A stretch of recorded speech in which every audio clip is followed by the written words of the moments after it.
तो good morning friends, स्वागत है आप सबका। चलिए ध्यान दीजिएगा दोस्तों, वीडियो को कंप्लीट देखना है। आज का जो वीडियो है बहुत ही इम्पोर्टेंट है दोस्तों, खासकर कंप्यूटर के दृष्टिकोण से। तो देखिएगा, ध्यान दीजिएगा, वीडियो को कंप्लीट देखना है। पहला प्रश्न, नोनी सुरक्षा योजना की शुरुआत कब से हुई है? तो यहाँ पर ऑप्शन है, देखेंगे। करेक्ट आंसर है ऑप्शन नंबर आपका ए सही है, 1 अप्रैल 2014 से। तो याद रखिएगा। तो याद रखना है दोस्तों कि नोनी सुरक्षा योजना के तहत जो है गरीब परिवारों की बेटियों को 18 वर्ष पूरा होने और 12वीं जो है उत्तीर्ण होने पर 1 लाख रुपए प्रदान किए जाते हैं। और इसके लिए जीवन बीमा निगम एवं महिला एवं बाल विकास विभाग के मध्य दोस्तों अनुबंध किया गया है। याद रखिएगा कि नोनी सुरक्षा योजना के अंतर्गत अब तक 84,594 बालिकाओं का जो है पंजीकरण किया गया है। याद रखना है इसको। और इस योजना के तहत दोस्तों राज्य सरकार द्वारा गरीब परिवारों की जो है पंजीकृत बालिका के नाम पर भारतीय जीवन बीमा निगम में 5 वर्ष तक प्रति वर्ष 5,000 रुपये अर्थात कुल जो है 25,000 रुपये जमा किए जाते हैं। और इस योजना के तहत याद रखना है, अब तक जो है भारतीय जीवन बीमा निगम में कुल 122.64 करोड़ रुपए की जो है राशि जमा की गई है। और ये इम्पोर्टेंट है कि इस योजना की जो शुरुआत है 1 अप्रैल 2014 से हुई है। ओके, तो याद रखिएगा इतना पॉइंट को। चलिए अगला प्रश्न ये है, देखिए, निम्नलिखित में से किस विभाग को प्रतिष्ठित स्कॉच अवार्ड मिला है? तो यहाँ पर ऑप्शन है, देखिएगा। करेक्ट आंसर है दोस्तों ऑप्शन ए सही है। ध्यान दीजिएगा, उच्च शिक्षा विभाग। याद रखना है, उच्च है ना शिक्षा विभाग। तो यहाँ पर ऊपर में दिया था, माफ़ करिएगा। तो यहाँ पर देखिएगा दोस्तों कि छत्तीसगढ़ जो है उच्च शिक्षा विभाग को बेहतर संसाधनों के उच्च शिक्षा के मापदंडों को हासिल करने के लिए प्रतिष्ठित स्कॉच अवार्ड मिला है। याद रखिएगा ना। चलिए ये वाला प्रश्न देखिएगा। देखिए, छत्तीसगढ़ का इकलौता मानव संग्रहालय कहाँ स्थित है? तो देखिए यहाँ पर ऑप्शन दिया गया है। करेक्ट आंसर है ऑप्शन नंबर सी है, जगदलपुर में है। ध्यान दीजिएगा। याद रखिएगा कि छत्तीसगढ़ का जो है इकलौता मानव संग्रहालय जगदलपुर में स्थित है। याद रखना है। और बस्तर संभाग के दोस्तों जगदलपुर शहर में स्थित मानव संग्रहालय को 7 मंजिला जो है बनाया जाएगा। और तकरीबन 2 करोड़ रुपए की लागत से दोस्तों केंद्र सरकार ने इस भवन को निर्माण की जो है अनुमति दी है। और बस्तर में मानव विज्ञान संग्रहालय की जो स्थापना है 11 दिसंबर 1972 से है ना की गई थी। याद रखना है 11 दिसंबर 2072 में हुई थी। और इसे दोस्तों याद रखना, जगदलपुर के जो है धर्मपुरा में 2.5 एकड़ क्षेत्र में संचालित किया जा रहा है। ओके, और वही है कि इसमें जो है मिनी थिएटर और ऑडिटोरियम की भी व्यवस्था की जाएगी। ओके, तो याद रखिएगा कि किस जिले में है, किस संभाग में है और किस स्थान में है। ओके, चलिए अगला देखिएगा, ये है। देखिए, ऑल इंडिया रेडियो का नया नाम क्या रखा गया है? तो यहाँ पर ऑप्शन है, देखिएगा। करेक्ट जो आंसर है ऑप्शन नंबर है ना सी है, आकाशवाणी। याद रखिएगा दोस्तों, आकाशवाणी। चलिए डिटेल से देखिएगा। याद रखना है कि वही है कि प्रसार भारती ने ऑल इंडिया रेडियो की जगह दोस्तों अब सिर्फ आकाशवाणी का जो है इस्तेमाल करने का फैसला किया है। और ऑल इंडिया रेडियो को दोस्तों अब सिर्फ क्या, आकाशवाणी के नाम से जाना जाएगा। ध्यान दीजिएगा। और वही है, याद रखिएगा कि प्रसार भारती के सीईओ कौन है? गौरव द्विवेदी है। ठीक है, अगला प्रश्न देखिएगा, ये है। देखिए, दोहा डायमंड लीग ट्रॉफी निम्नलिखित में से किसने जीता है? तो यहाँ पर ऑप्शन है, देखिएगा। करेक्ट आंसर है ऑप्शन नंबर ए है, नीरज चोपड़ा। ध्यान दीजिएगा, नीरज चोपड़ा। चलिए डिटेल से देखिएगा। याद रखना है कि भारत के जो है ओलंपिक स्वर्ण पदक विजेता जेवलिन थ्रोवर नीरज चोपड़ा ने 0.04 मीटर के अंतर से दोस्तों दोहा डायमंड लीग जीत लिया है। और उन्होंने 88.67 मीटर के सर्वश्रेष्ठ थ्रो के साथ स्वर्ण पदक जीता है। ओके, और आज हम दोस्तों संडे स्पेशल कंप्यूटर से संबंधित ये प्रश्न को देखेंगे। केवल वही देखें जिनको ज़रूरत है।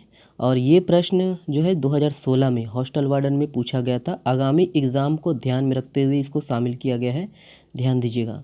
देखिए, निम्नलिखित में से कौन सा विंडोज़ वर्जन 64 बीट प्रोसेसर को सपोर्ट करता है? ध्यान दीजिएगा, कंप्यूटर में 2 ही बीट होते हैं, एक 32 बीट और एक 64 बीट। ध्यान दीजिएगा।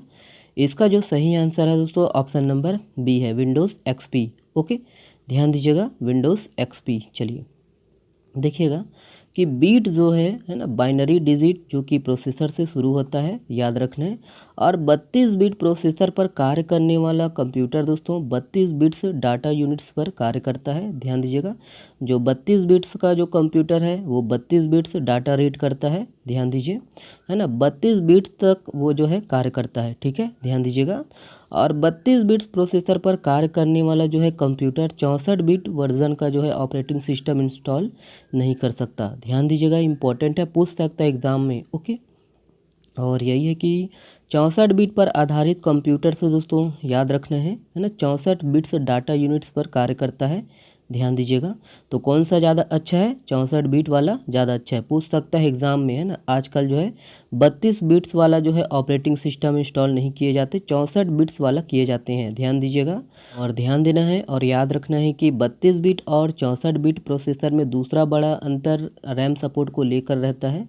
याद रखना है कि 32 बिट कंप्यूटर अधिकतम दोस्तों 3 से 4 GB रैम सपोर्ट करता है, जबकि 64 बिट जो प्रोसेसर है वो 4 GB 8 GB 16 GB तक जो है रैम सपोर्ट करता है, ठीक है। अभी के जितने भी ऑपरेटिंग सिस्टम आ रहे हैं उसमें देखिएगा आप, है ना, 8 GB रैम, है ना, 16 GB रैम ये लगा होता है, ध्यान दीजिएगा।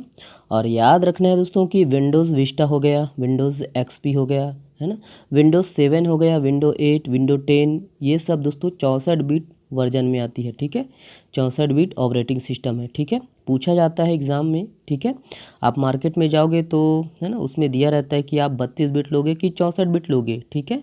तो 64 बिट वाला जो प्रोसेसर है वो अच्छा रहता है, ध्यान दीजिएगा।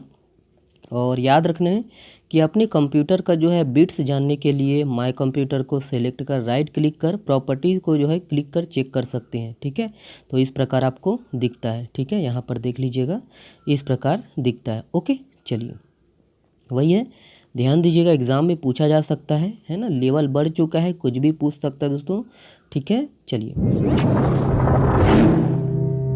देखिए, भारतीय गोधन पुस्तक निम्नलिखित में से किसके द्वारा लिखित है, तो किसके द्वारा लिखित है देख लीजिएगा, दिया गया है ऑप्शन।